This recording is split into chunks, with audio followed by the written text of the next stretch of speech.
talk I gave here in 2016 was titled On Visibility and Fragmentation.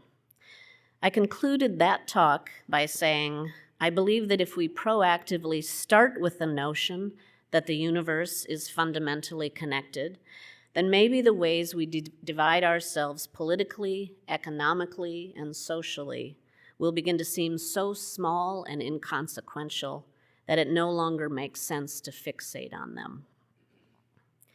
I've also talked about how creating tribes is instinctive, that our brains are good at putting boxes around each other and using labels to quickly sort and structure into us and them categories, including implicit bias. The talks I've been privileged to give at First Unitarian Society are all my work in progress. They enable me to get closer to figuring out what it is I think and want to share about themes of polarization, our limited perception, our linear thinking, and especially how we fragment ourselves as human beings in a universe that is innately whole. I'm always very grateful for the opportunities to talk to this engaged group of people. I've been absorbing a lot about fragmentation and wholeness lately, especially since becoming the editor of Minnesota Women's Press. Last October, we hosted an event in which Senator Patricia Torres-Ray and Nikema Levy-Armstrong talked about why we need to build much better solidarity among our movements of like-minded people. On August 6th, we're convening another deep conversation. This one is in St. Paul about transformative justice. The program includes this quote from Adrienne Maree Brown that largely sums up the message of the conversations we've been featuring in the magazine this year. Finding the places of healing and transformation, moving towards a world beyond enemies, is work that has to be done for our survival. Transformative justice asks us to consider how to transform toxic energy, hurt, legitimate pain, and conflict into solutions, to get under the wrong, find a way to coexist, be energy moving towards life together. So how do we do that? How do we transcend the wrongs that we have done to each other and find our way to being energy moving towards life together? And that's what I'd like to focus on today. In the process of welcoming stronger identities, how can we also train ourselves to be a stronger collective? For me, it's not a question of individual or collective. This is not a binary question that has one right answer. It is not a question about whether identity politics is good or bad. It is about building a better society with both stronger individuals and stronger unity. As a writer and editor, I collect the voices of many people in order to tell a story from multiple perspectives. This talk reflects several voices that are in my head. It is, in a way, a collective embedded in my own individual identity. I created today's title, An Evolution in Identity Politics, before the controversy erupted at UUA's General Assembly last month, which Reverend Kelly talked about last week and Rev David has been writing about since. I'd like to think this is an indication of me having my finger on the pulse of the hot topics. But identity politics has been a loaded term for a long time. Several months ago, I interviewed a local feminist business owner who is my age. She said she thinks identity politics has hurt the progressive movement by fracturing us into splinter groups. I quoted her on that she preferred the term rainbow coalition that Jesse Jackson used when he was running for president in 1984. Members of the magazine, who are younger than me, objected to the quote because it disparaged the concept of identity politics. For me, that was an interesting introduction to the provocative nature of the term identity politics. It is largely why I wanted to explore it for this talk. So let me do a little unpacking first. The term identity politics was created in 1977 by a group of radical Black feminists known as the Combahee River Collective. The term had two intentions.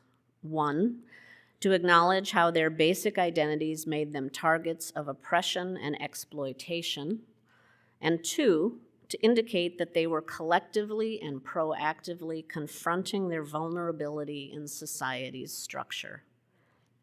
They were skeptical of maintaining the status quo of politics and capitalism because of deep disparities around income, health, gender-based violence, and housing, among other inequities.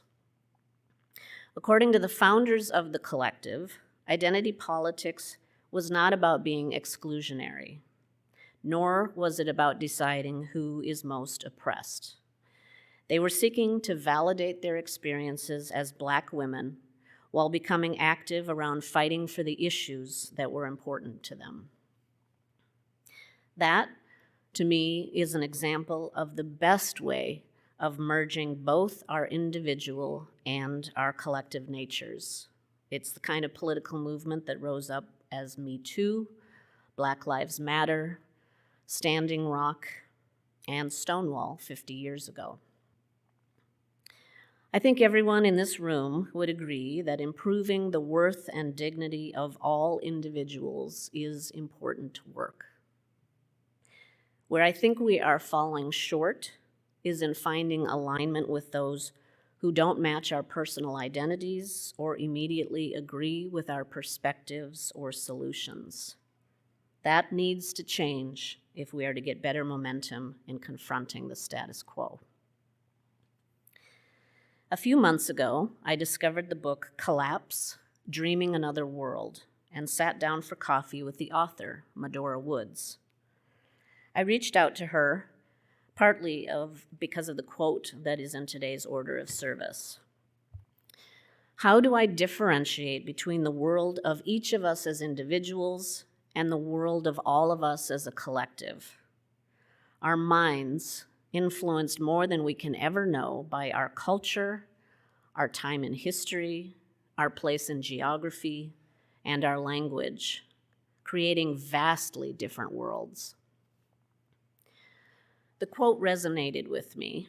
Each of us is our own world, trying to coexist in a collective world, colliding, jostling for position, and intersecting to create what then becomes a newer world. Every time we correct someone for hurting our feelings, every time we call out bad behavior, every time we offer support and recognition, we are making an impact on what happens next. Not just in our individual lives, but in the lives of everyone we touch in our new world. I saw a simple example of this in May. Local advocate Asma Muhammad spoke before a Minnesota Senate committee trying to remove the statute of limitations that restricts when you can report sexual assault. She and other women who spoke said that the psychology of trauma tells us that it can take many years, sometimes decades, before the victim of sexual assault feels able to talk about what happened and willing to come forward to name it. They believe the limitations should be relaxed to allow women to report at any time if they want to take that step in healing. It was not necessarily about getting a conviction, but about having the right to report the crime. Several senators on the panel pushed back. One Democrat from St. Louis Park pointed out that eyewitness testimony can be faulty. His implication seemed to be that no one can prove whether assault was committed based on a woman's potentially faulty memory, so why bother? Video of the hearing was shared on social media. Within a week, the senator had changed his position, saying he'd heard from others who helped him see things in a new light. When I asked Asma to comment for the magazine, her response was that every conversation is a stepping stone, and that at least this senator might approach survivors differently in the future. She said, "I'm hopeful that we can find male allies through conversation and train them to challenge rape culture." I know most of the women who testified about this law. They are Muslim, white, and African American survivors of sexual assault. They were united together in a process of trying to explain to largely a group of men why their experience tells them the statute needs to be changed. It is easy to dismiss an other for not agreeing with you, labeling them as a stubborn relic of the patriarchy that is not listening, for example. It is harder to leave the door open and keep working. One of the things I'm starting to think about is that we are slowly becoming a more fluid, intersectional culture. Yet we don't seem to be a society that can easily let go of the binary instinct. It is easy, for example, to label patriarchy as bad and matriarchy as good. How are we going to create a more fluid world without labels and boxes and implicit bias if we're still kicking people out of our tribe? For the past 5 years, I've co-led a consciousness circle that meets monthly. Last month, a longtime member, Joe, who is here today, said something both simple and profound. Human beings understand nouns better than process. We label things to a fault and neglect our interaction. Another member, who shares my personal interest in quantum mechanics, pointed out that light is both a particle and a wave. Aren't human beings the same? A snapshot in time, while simultaneously being a force of energy that vibrates and ripples through everything around us. Hold that thought, and I'll see if I can unpack what it means as I go. Let's start by taking a step into the past. I'd like to bring in Reverend John Dietrich to give us his perspective from 100 years ago about what the status quo was then. I bring him in for this conversation largely based on 2 talks he gave in 1922, What's Wrong with the World and Grounds for Hope in the Present Chaos. He talked about why the economic system of corporate men made sense when the Industrial Revolution began, that we needed investors with an incentive to build factories, install machinery, find and ship raw materials, and create railroads and shipyards. They needed to feel they could make a profit for their investment. After that, however, the world changed. Let's hear now from Reverend John Dietrich from his 1922 perspective about what is wrong with the world and grounds for hope in the chaos. The thing we need today is more light and less heat, more of the light of clear thinking, of genuine insight, and of sympathetic understanding, and less of the heat of recrimination, of mere denunciation, of prejudice and bitterness. We shall never know what is wrong with the world so long as our attention is centered on surface grievances. The trouble lies much deeper than that. It goes to the very foundations upon which our social structure is built. We need to cease to condemn the man who steals a loaf of bread while we pay honor to the man who steals $1 million. Huh. We must be willing to cast off our old economic principles of private control, our ethical system that deals only with individual wrongdoing, and fashion economic, political, and ethical systems which shall meet the new conditions of a complex social life. And then from his talk, where are the grounds for hope in the present chaos? No civilized nation is any longer sufficient unto itself. We are all mutually independent for the very basic necessities of life. The success and prosperity of any one nation is dependent upon the success and prosperity of the whole. And no one group can suffer without bringing equal suffering to every group. This interdependence has been a fact for some time, but people have not recognized the fact or stopped to realize its implications. That has been one of the chief sources of our trouble, the conflicting ideals and policies of different nations that, in reality, are as interdependent as the different wards in the city of Minneapolis. We are beginning to realize that in the past we have been sacrificing human life on the altars of patriotism and production and property and prosperity. We are beginning to realize that the great community is the one in which there are the largest number of strong, happy, free, symmetrically developed human beings, and what applies to a community also applies to the world at large. He was a smart man, that Reverend Dietrich. Thank you.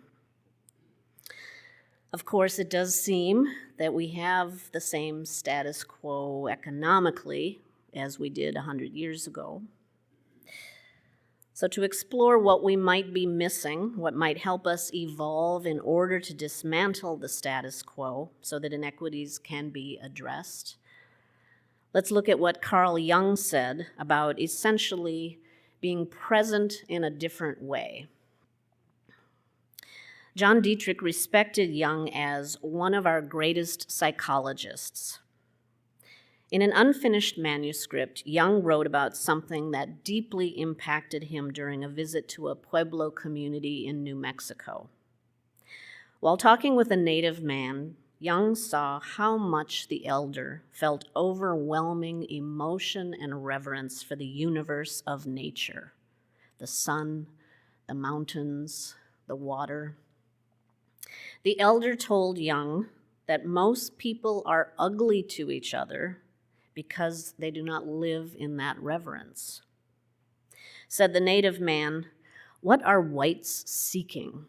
They always want something. They are restless and uneasy.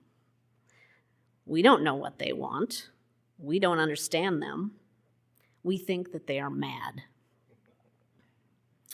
"Why?" Jung asked. "They say that they think with their heads," he replied. "Why, of course. What do you think with?" I asked him in surprise. "We think here," indicating his heart. Carl Jung believed in both individuation and the collective. It's not enough to withdraw from society and seek your salvation as an individual, he said.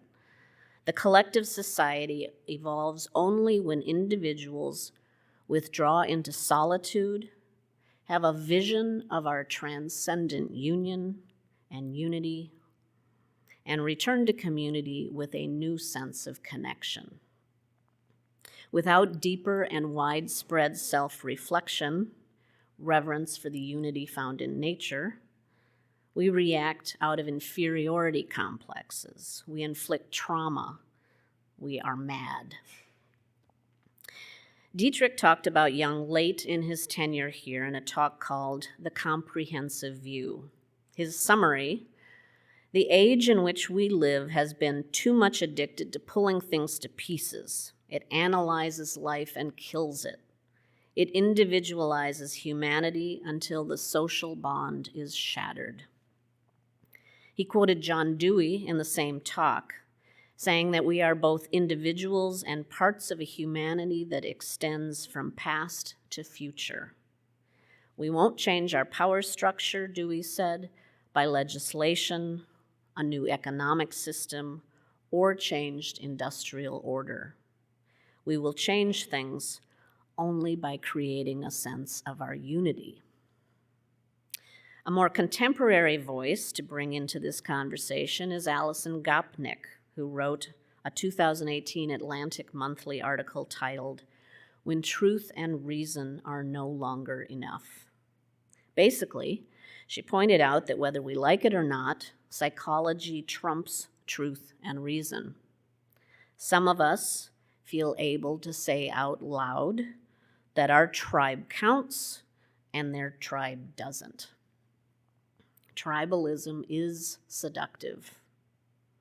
Yet, she wrote, there is no reason loyalty to people you know should make you hostile to people you don't. Lately, I've been asking a variety of people to answer this question: where does your identity come from? How do you decide who you are? It's a hard question to answer, which is why I don't think identity is ultimately the greatest focal point. If Carl Jung was exploring our inner psyche with us today, I don't think he'd be using the categories of gender and ethnicity and age and social class.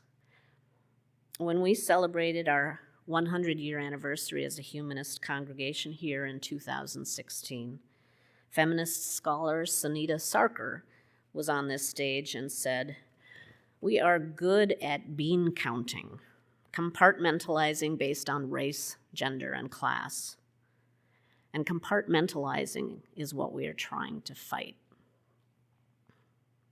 I'd say all of us here agree that skin color is not something that should be a measure of exclusion, that we should not put up borders based on ethnic and religious origins, that it would be great if society was filled with people able to be introspective, to be able to find their biases and unroot them so that we can become more unified. But I also see an embedded danger. I think we tend to see the bias as being theirs. I think we tend to see a dominant culture that invites others in, or that we have to be let into, or that we have to break our way into. I think we tend to see inclusivity as a generous invitation that widens our circle. I think we need to start seeing that the circle already includes all of us. To learn how we might be able to do something like that in the future, I want to bring back Adrienne Maree Brown. She is the Detroit-based author of Emergent Strategies and the newer Pleasure Activism. Nearly 10 years ago, she said this, and I did ask if she had an update, but I didn't hear back. "I've never been into identity politics. I've long felt that people spent too much time analyzing the labels of past generations. As a biracial woman, she grew up on military bases with culturally mixed kids. She said, by the time I arrived at a southern middle school where the kids segregated themselves into black and white, I didn't feel beholden to any labels." Brown says she wants to see a post-partisan, post-binary world where we embody our whole selves. In a 2018 interview with Yes Magazine, she said this, "We currently live in a reality of scarce justice, scarce attention, scarce liberation. It makes us believe that we must pit ourselves against each other. That scarcity is the lie. The society we want to build, the society we want to structure and move toward, is one in which there's abundant justice, abundant attention, abundant liberation, where there is enough for all of us to feel attended to." Pleasure Activism, her latest book, is all about this question of how do we make justice and liberation the most pleasurable experiences we can have with each other. I think that organizations, movements, and groups, collectives, she said, need to attend to the quality of being with each other. She wrote, "We have to get passionate about each other, not passionate about our positions, because positions do shift and change over time." In conclusion, in my opinion, our challenge is that we need to spend less time focused on ourselves as nouns and particles and positions. We need to get better at recognizing that we are part of a process, an evolving work in progress that ripples from our individual present to our collective future. We are all part of the interdependent whole. Thank you.